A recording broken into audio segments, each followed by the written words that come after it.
फिलहाल ज्योतिर्विज्ञान के बाजार में टेलीस्कोप का आगमन हो चुका था। जब लोग ये सोचकर जिंदगी गुजार रहे थे कि अगर पृथ्वी एक प्लेट की तरह है तो सूरज वो रोटी है जो इस प्लेट में रहकर चक्कर काटता रहता है, तो गैलीलियो ने अपना टेलीस्कोप उठाया और आसमान का कोना कोना चांद मारा तो पाया कि चांद की खूबसूरती सिर्फ पृथ्वी पर ही नहीं बिखरती। जुपिटर के पास तो चार चार चांद है और इनमें सिर्फ चमक ही नहीं, वहाँ जमीन भी है जो पहाड़ और गड्ढों से भरी है। फिर भी अगर आप पूछेंगे कि गैलीलियो ने हमारे लिए क्या किया, सबूत, मतलब जब तक आप किसी चीज का सबूत नहीं दे सकते तब तक आप उसे सच नहीं मान सकते।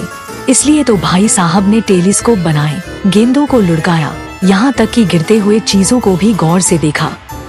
इतनी पढ़ाई लिखाई के बाद भले ही आज हम समझ पाए हैं कि इस बिना आर पार वाले ब्रह्मांड के आगे हमारी दुनिया शायद एक एटम जितना ही बड़ा है, लेकिन ये बात भी सच है कि हमें अपने आप को कभी बौना नहीं समझना चाहिए।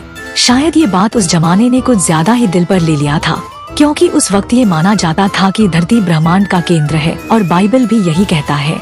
लेकिन गैलीलियो कहता है कि नहीं, बीच में तो सूरज है और हम सब तो बस उसके आसपास से गुजर रहे हैं।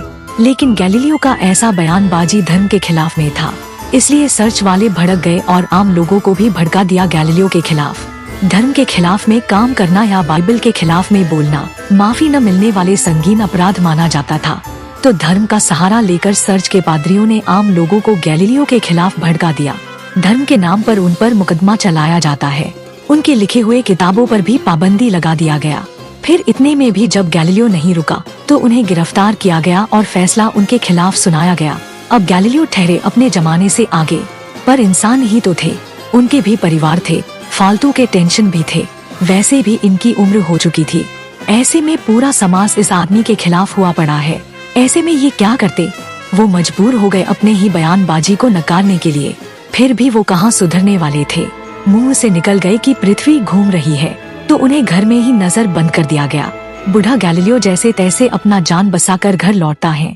उनके साथ इतना कुछ हो गया ये सोचकर वो रो पड़ते हैं।